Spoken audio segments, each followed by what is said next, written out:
Jadi begini Paman, melihat bahwa status adik-adik yang kita ini sebagai mahasiswa yang akan berperan nanti aktif di dalam perkuliahan, dalam kehidupan kampus yang ada di STKP Suar Bangli ini, tentunya Pak Man bisa memberikan gambaran bagaimana sikap mahasiswa berdemokrasi, membentuk suatu perkumpulan. Mungkin Pak Man bisa memberikan pengenalan kepada mahasiswa seperti apa sih bentuk-bentuk itu di dalam penanaman nilai-nilai Pancasila itu, biar nggak terjadi simpang siuran nanti, biar bisa bagaimana sikap kita. Pak Benny ya, kalau ini ya persepsi saya ya, saya ditanya oleh Pak Benny bagaimana nanti sekaligus adik mahasiswa ya, teman-teman atau mahasiswa berdemokrasi. Kalau kita lihat ya, kita berbanding gitu ya. Ya pertama ya intinya adik-adik harus ya memahami yang namanya nilai-nilai Pancasila. Nah, nilai-nilai Pancasila itu apa? Kan sudah ada jelas 5 poin. 1 misalnya nilai ketuhanan, 2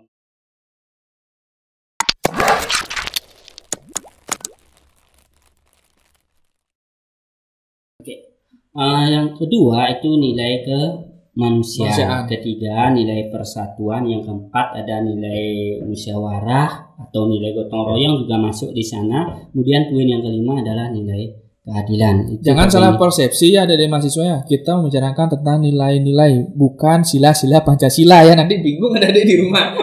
Kita membicarakan tentang nilai. Kalau Pancasila adik sudah hafal, kita mas tentang nilai. Oke, lanjut Pak Man. Pak Benny, saya kasih contoh ya. Tadi sudah saya katakan bahwa apa saja adik-adik perlu ditekankan, bahwa kedua ada nilai kemanusiaan. Bagaimana nanti adik-adik atau sebagai mahasiswa ini biar bisa menularkan apa sih itu nilai kemanusiaan. Intinya kan adik-adik bisa menghargai orang lain sebagai manusia. Yang ketiga nilai tentang ketuhanan itu yang ketiga nilai persatuan ya. Adik-adik bagaimana nanti bisa menjaga persatuan di Indonesia. Adik-adik sebagai kalangan mahasiswa harus memberikan teladan contoh biar adik-adik menjaga negara ini utuh. Yang keempat nilai musyawarah dan nilai gotong royong itu adik-adik bisa praktekkan gitu ya.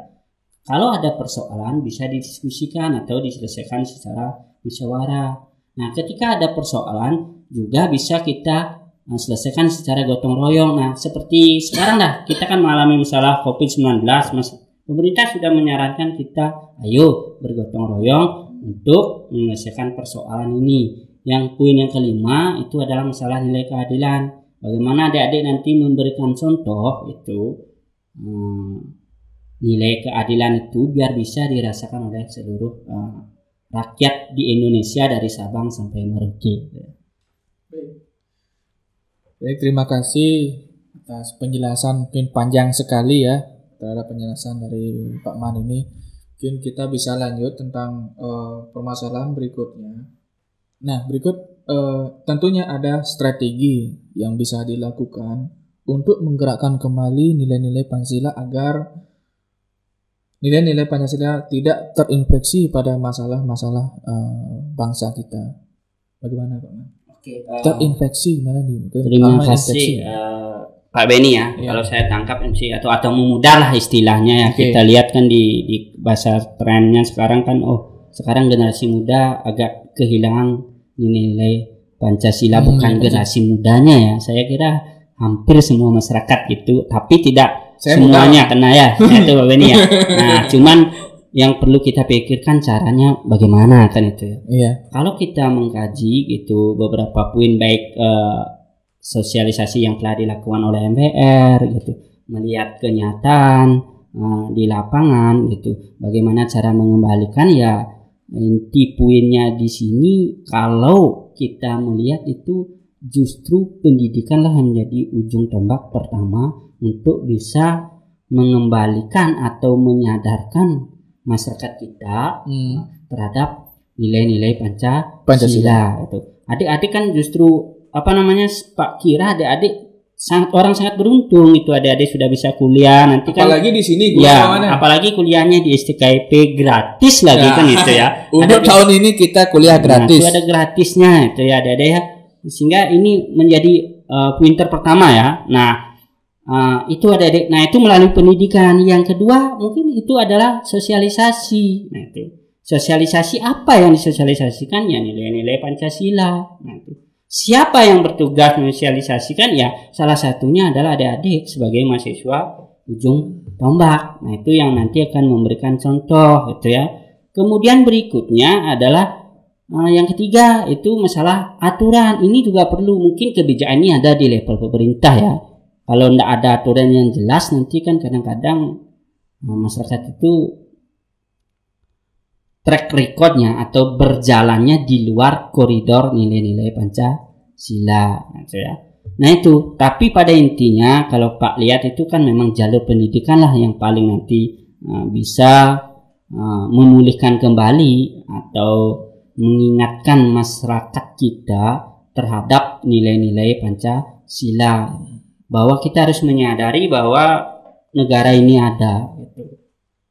Kalangan founding father kita mendirikan negara ini itu didasari oleh juga nilai-nilai Pancasila, sehingga sampai saat ini negara kita kan masih eksis walaupun ada beberapa gejolak yang kita temukan gitu ya. Seperti kita kan udah tahu Pak Beni ya, 2 pulau kita diambil oleh Malaysia. Kemudian satu wilayah kita yang sudah dipetakan bertahun-tahun harus pisah dari negara kita, contohnya Timur Leste ya. Bahkan ada beberapa wilayah saya lihat itu misalnya Aceh, Papua ingin pisah. Ini kan salah satu wujud dari memudarnya strategi untuk mengembalikan bagaimana, karena kita kan dituntut juga dari negara luar itu secara internasional kita selalu menyelesaikan persoalan dengan negosiasi atau lobby.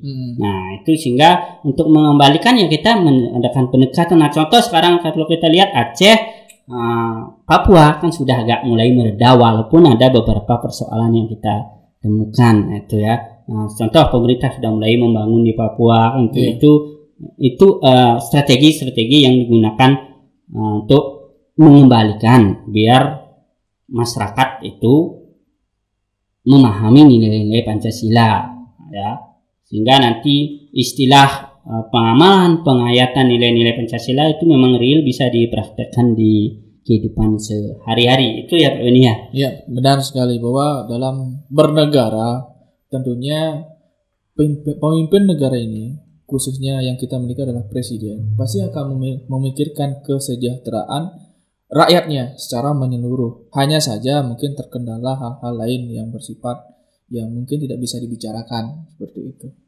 Baik.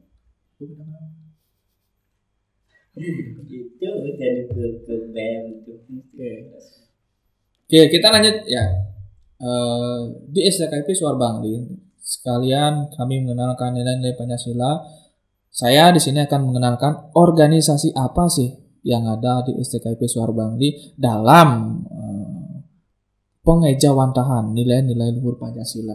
Mungkin Pak Man bisa memberikan informasi dan sekaligus Pak Man merupakan salah satu yang menghandle di bagian kemahasiswaan.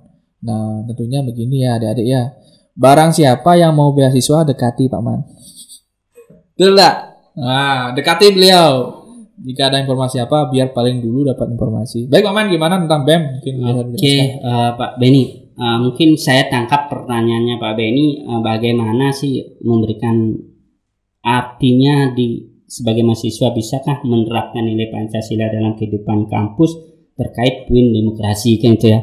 Oke, saya contohkan adik-adik bahwa di kampus kami juga adik-adik nanti diberikan istilahnya pengalaman ya sebelum nanti terjun di lapangan. Itu adik-adik nanti di kampus kita ada namanya organisasi BEM. Adik-adik bisa bergabung di sana, itu misalnya bagaimana belajar untuk berdemokrasi di sana diajarkan itu ya.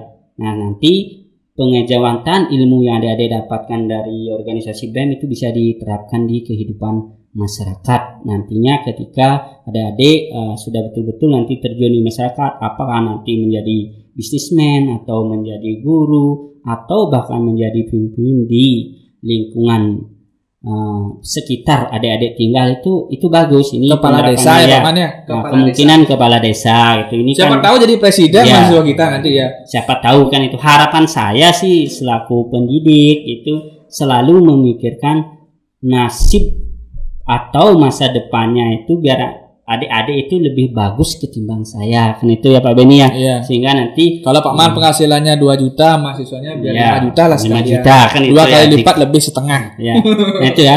Cuman perlu Pak garis bawahi titik Twitter artinya untuk tema yang hari ini kita diskusikan, Ya. masalah memudarnya nilai-nilai Pancasila dan bagaimana strategi mengembalikan nilai-nilai Pancasilanya itu Pak garis bawahi bahwa yang penting itu yang menjadi ujung tombaknya adalah di pendidikan. Benar. Karena bagaimanapun pendidikan inilah yang bisa memberikan change atau sebuah perubahan dalam kehidupan. Ambil contoh ya, nanti ketika adik-adik sudah berpendidikan bagus, itu kalau diajak melakukan sesuatu pasti akan melakukan analisis dulu kan. Penganalisaan Nah, yang bagus. penganalisaan yang bagus, sehingga nanti tidak mudah diprovokasi oleh orang lain. Ya, gitu benar sekali Pak Man. Pasti di sini intinya pokoknya ujung pendidikan. Untuk itu Pak sih berharap adik-adik ya semangat untuk belajar gitu. Bahwa apa yang adik-adik tanamkan hari ini, kelelahan hari ini mungkin akan dibayarkan untuk di masa depan yang akan datang. Itu Pak Beni ya. Betul, benar sekali. Apa yang kita lakukan hari ini akan kita nikmati 4 tahun ke depan. Kenapa 4 tahun? Karena adik menempuh jenjang S1 ini selama 4 tahun atau 8 semester. Dan itu kami berikan gratis SPP ya Pak Man ya. Ya, gunakan kesempatan itu. Oke. Nah, kembali saya tanyakan kepada adik, kenapa banyak perusahaan-perusahaan, baik itu swasta maupun negeri, merekrut sarjana atau S1. Nah, inilah jawabannya seperti yang diberikan oleh Pak Man tadi. Karena di kegiatan mahasiswa, terutama di kampus kami, di program S1, adik-adik akan ditempa, mempunyai pengalaman, memiliki cara menganalisis permasalahan yang baik. Nah, jadi kalau mereka, apakah SMA tuh nggak bagus Pak? Itu pertanyaannya. SMA sih bagus, tapi kalau bisa sarjana, mana mereka pilih, sarjana atau tamat SMA? Kan gitu kembali ya Pak Man ya. Nah, itulah makanya banyak perusahaan atau banyak orang yang mencari tenaga kerja pasti minimal S1. Jadi adik-adik beruntung sekali bisa menempuh pendidikan di STKIP Suar Bangli ini, apalagi di program sarjana S1.